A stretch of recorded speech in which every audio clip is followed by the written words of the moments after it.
Namaskar and welcome back to the channel. So we are back to discuss another remedy for the day and it is called Trillium Pendulum. जो हमारी reference book है वो है फिर से Boericke's new manual of homeopathic materia medica with repertory. तो इसका जो कॉमन नेम है वो वाइट बेथ रूट है जो कि बोरिक में दिया हुआ है, और जो नेट पे कॉमन नेम्स इसके मिलते हैं वो बर्थ रूट उनमें से एक है। It is native to North America और जो फैमिली है जिस फैमिली से ये प्लांट बिलोंग करता है इट इज़ कॉल्ड मिलेंथिएसी या जिसको फॉर्मली लिलिएसी फैमिली भी कहा जाता था। तो यदि इसके बारे में हम पढ़ते हैं तो हमें पता चलता है कि it is a general haemorrhagic medicine with great faintness and dizziness. Haemorrhage मतलब मेडिकल टर्म है ब्लीडिंग का। हेमोरेजिक यानी एक स्टेट है और या कंडीशन है जो इन्वॉल्व करती है ब्लीडिंग। हेमोरेजिक मेडिसिन एक ऐसी मेडिसिन हो जाएगी जो कि उस ब्लीडिंग को रोकेगी या कम करने में मदद करेगी। तो एंटी हेमरेजिक मेडिसिन बेसिकली। तो हेमरेजिक मेडिसिन है यानी इसने ब्लीडिंग कॉज की है प्रूविंग के वक्त, तो ट्रीटमेंट के वक्त ये ब्लीडिंग को रोकेगी। With great faintness and dizziness. Faintness basically एक स्टेट है या कंडीशन है ऑफ बीइंग फेंट, पार्शियल और नियर लॉस ऑफ कॉन्शियसनेस होता है इसमें। डिजीनेस बेसिकली एक कॉमन सिम्टम है that can manifest as a feeling of lightheadedness, unsteadiness और सेंसेशन ऑफ स्पिनिंग। चक्कर आना जिसे बेसिकली कह सकते हैं या बेहोशी की तरफ जाना जो होता है उसको कहते हैं। एंड फिर है chronic diarrhoea of bloody mucus, इसमें देखा गया है। यूटेराइन हेमरेज पे काम करती है। थ्रेटन्ड अबॉर्शन के केसेस में इसको दे सकते हैं। Relaxation of the pelvic region अगर हो जाता है तो उसको दे सकते हैं। Cramp like pains, phthisis with purulent and copious expectoration and spitting of blood. अब बहुत सारी रेमेडीज हम देखते हैं होम्योपैथी में कि आप इसको ट्यूबरकुलोसिस में मत दीजिएगा या कॉन्ट्रा इंडिकेट करते हैं तब, लेकिन ये वन ऑफ दोज रेमेडीज है जहाँ पे थाइसिस है यानी ट्यूबरकुलोसिस, पल्मोनरी ट्यूबरकुलोसिस के लिए जो एंशिएंट टर्म यूज होता था, या सिमिलर प्रोग्रेसिव वेस्टिंग डिजीज कोई है तो उसमें आप इसको दे सकते हैं। एंड प्रोवाइडेड सारी सिम्टम पिक्चर जो है रेमेडी की पेशेंट पिक्चर के साथ मैच होनी चाहिए। कोई भी रेमेडी अपने आप नहीं लेनी है। तो थाइसिस का जो बेसिकली ओरिजिन है वो ग्रीक वर्ड से हुआ है थाइनिन, जो कि जिसका मतलब होता है टू डिके। वो मिड 16th सेंचुरी में आके लैटिन में बना थाइसिस। तो थाइसिस यानी पल्मोनरी ट्यूबरकुलोसिस या सिमिलर प्रोग्रेसिव वेस्टिंग डिजीज यानी शरीर जो है कम होता जाता है। प्यूरुलेंट एंड कोपियस एक्सपेक्टोरेशन है यानी प्यूरुलेंट का मतलब हो गया कंटेनिंग और कंसिस्टिंग ऑफ पस।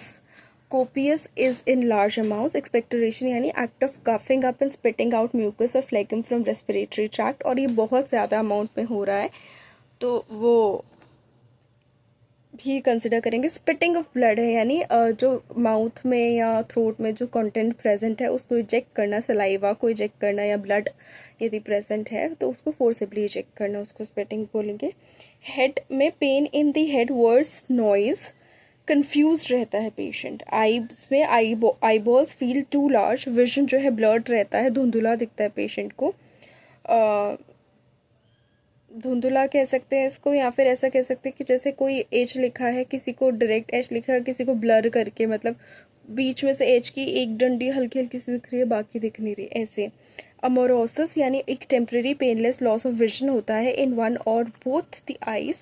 It is not a disease but it is rather a symptom of underlying condition often related to reduced blood flow to the eye, यानी खून ब्लड फ्लो का ही चक्कर है विजन ब्लड में बेसिकली। इस केस में एवरीथिंग लुक्स ब्लूइश, सब नीला नज़र आ रहा है।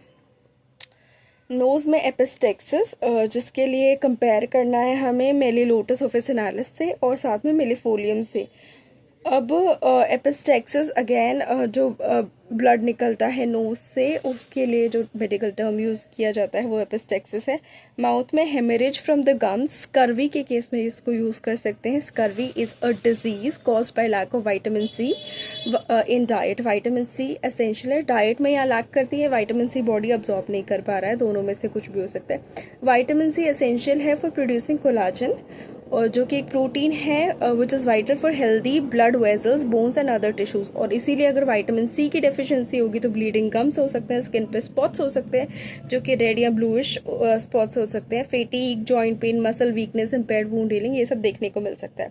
तो स्कर्वी के केस में आप ट्रिलियम पेंटिलम को यूज कर सकते हैं। अगेन पूरी remedy picture, patient picture match करने के बाद।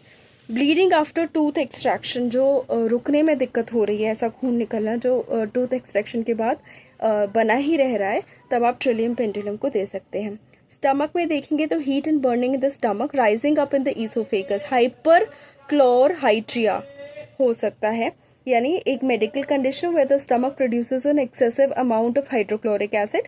इसको एसिड स्टमक या सार स्टमक भी कह सकते हैं। बहुत जलन होगी पेट में, बहुत जलन, और ऊपर तक आएगी वो जलन, पेट से उठते हुए ऊपर तक आएगी, ईसोफेगस तक आएगी, पूरा फूड पाइप को कवर करेगी। हेमाटोमेसिस अगेन मेडिकल टर्म है for the act of vomiting of blood, खून की उल्टी हो सकती है। इस पेशेंट में हर जगह खून से ही दिक्कत हो रही है, खून का फ्लो नहीं हो रहा है, या तो आंखों में या फिर एक्सेसिवली हेमरेज हो रहा है। स्टूल में देखेंगे तो क्रॉनिक डायरिया है, डिस्चार्ज जो है ब्लडी है, डाइसेंट्री है, पासिस ऑलमोस्ट प्योर ब्लड। तो डाइसेंट्री बेसिकली एक सीरियस डिजीज कंडीशन हो गई which causes you to get rid of waste material from your body, very often in liquid form, यानी डायरिया के फॉर्म में, एंड टू लूज ब्लड। तो इसमें तो basically passes almost pure blood stool में, इतनी भयंकर डाइसेंट्री है पेशेंट को। अब आते हैं फीमेल पे, तो uterine haemorrhages with sensation as though the hips and backs are falling to pieces, better tight bandages, बांध के रखेंगे अपने हिप्स और यूट्राइन रीजन को, तब वो बेटर रखेगा। Gushing of bright red blood on least movement, haemorrhage from fibroids देखने को मिलेगा इसमें।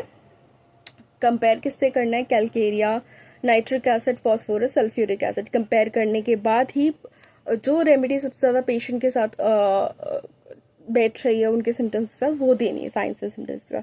प्रोलैप्स यानी यूट्रस जो है बाहर आ सकता है सम डिग्रीज में वजाइना से, with great bearing down sensation, ऐसा लगेगा बिल्कुल नीचे गया। Leucorrhoea, copious yellow, stringy. Compare करेंगे हाइड्रास्टस से, कालीबाई से एंड सबाइना से। तो ल्यूकोरिया बेसिकली एक फ्लो ऑफ व्हाइटिश या येलोइश या ग्रीनिश डिस्चार्ज फ्रॉम वेजाइना होता है और female, that may be normal और that may be a sign of infection. Colour पे डिपेंड करेगा, उसकी वजह से इचिंग या बर्निंग हो रही है उसकी वजह से डिपेंड करेगा, अमाउंट पे डिपेंड करेगा। तो इस केस में ल्यूकोरिया जो है बहुत ज्यादा है, येलो है और स्ट्रिंजी है। स्ट्रिंजी का मतलब जो हेयर लाइक होता है ना, resembling a string, being long and thin, वैसा है। मेट्रोरेजिया एट क्लाइमेक्ट्रिक देखने को मिलेगा, यानी अबनॉर्मल ब्लीडिंग होती है occurring between regular menstrual periods with common causes including pregnancy, contraceptives, STIs and various medical conditions. तो 2 पीरियड्स के बीच में ब्लीडिंग हो रही है और इसमें कॉज क्या है मेट्रोरेजिया का? क्लाइमेक्ट्रिक। क्लाइमेक्ट्रिक यानी the period of life when fertility and sexual activity are in decline. Women में ये रेफर करता है मेनोपॉज को। मेनोपॉज के वक्त यानी जब आपके पीरियड्स बंद होने वाले होते हैं उसके वक्त जो bleeding in between 2 periods cycle होता है उसको मेट्रोरेजिया, उस प्रकार के मेट्रोरेजिया में आप ट्रिलियम पेंडुलम को दे सकते हैं। Lochia suddenly become sanguineous. अब लोकिया क्या होता है? It is a vaginal discharge a woman has after giving birth. अब इसकी स्टेजेस होती हैं बेसिकली। लोकिया रूब्रा जो 3 to 4 days लास्ट करता है। लोकिया सिरोसा जो 4 उसके बाद आता है। लोकिया रूब्रा में रेड, ब्राइट रेड या डार्क रेड ब्लड हो सकता है, क्लॉट्स का अमाउंट ज्यादा हो सकता है। उसके बाद आता है lochia serosa which is 4 to 12 days, colour light होता जाता है। Lochia Elba which last from 12 days to 6 weeks, इसका कलर बिल्कुल ही येलोइश या न्यूट्रल के तौर पे चला जाता है, व्हाइटिश के तौर पे चला जाता है एंड तक आते आते।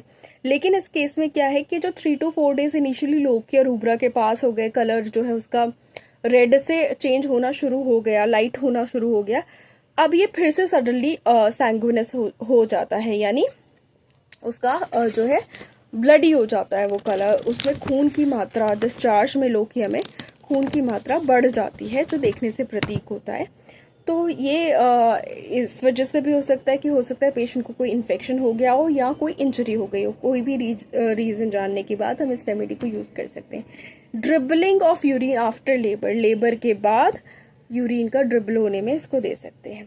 रेस्पिरेटरी में कफ विद हिमोप्टिसिस, थाइसिस के केस में Hemoptysis, again coughing up blood or bloody mucus from the respiratory tract, specifically the lungs and Airways. तो मतलब ऐसे पल्मोनरी ट्यूबरकुलोसिस के केस में या similar wasting progressive wasting disease के केस में जहां खांसी हो रही है लेकिन उसके साथ साथ खून भी आ रहा है खांसी करते वक्त। कोपियस प्यूरुलेंट एक्सपेक्टोरेशन, अगेन बहुत सारी एक्सपेक्टोरेशन है पस के साथ। Aching at the end of sternum, sternum के एंड पे एक होगा, दर्द होगा। Suffocative attacks of irregular breathing with sneezing, ऐसा लगेगा कि सांस नहीं ले पा रहा है और साथ साथ छींकें आएंगी। Shooting pains through the chest, patient को ऐसा लगेगा। रिलेशनशिप में कंपैरिजन में इसमें 2-3 रेमेडीज दी हुई है। पहली है ट्रिलियम सैंडम, जो कि eye symptoms, everything looks bluish, greasy feeling in mouth. अब इसमें ट्रिलियम पेंडुलम में भी ब्लूइश दिया हुआ था, एमोरोसिस भी दिया हुआ था, आई वॉल्स फील्स टू लार्ज। लेकिन यहाँ पे ट्रिलियम सैंडम जो कंपेयर करने के लिए दी गई है, it has I symptoms, everything looks bluish, greasing feeling in the mouth, ये इंपॉर्टेंट है। देन फाइकस रेलिजियोसा कंपेयर करने के लिए दी गई है, किस केस में? हेमोरेजिस के केस में। मेनोरेजिया, हेमेट्यूरिया, यूरिन में ब्लड, एपिस्टेक्सिस, हेमेटोमेसिस, ब्लीडिंग पाइल्स के केस में कंपेयर करने के लिए दी गई है। देन सैंगुइस वुगा ऑफिसिनालिस, यानी लीच जो है हेमोरेजिस ब्लीडिंग फ्रॉम द एनस के केस में कंपेयर कर सकते हैं। देन इट इज अब इपिकैक, आप सबाइना, लैकिसिस, हेमामेलिस कंपेयर कर सकते हैं। ट्रिलियम पेंडुलम की जो पोटेंसी या जो डोज बोरिक ने एडवाइस की है, it is tincture and lower potencies. Clinical experience में हो सकता है कुछ और डोज आई हो तो वो आप शेयर कर सकते हैं, लेकिन जो इनिशियली प्रूविंग में जिसने बेस्ट प्रूव किया है वो है tincture and lower potencies. So that's it for this remedy. Please like the video, share the video, subscribe to the channel, and do not forget to hit the bell icon. Thank you so much.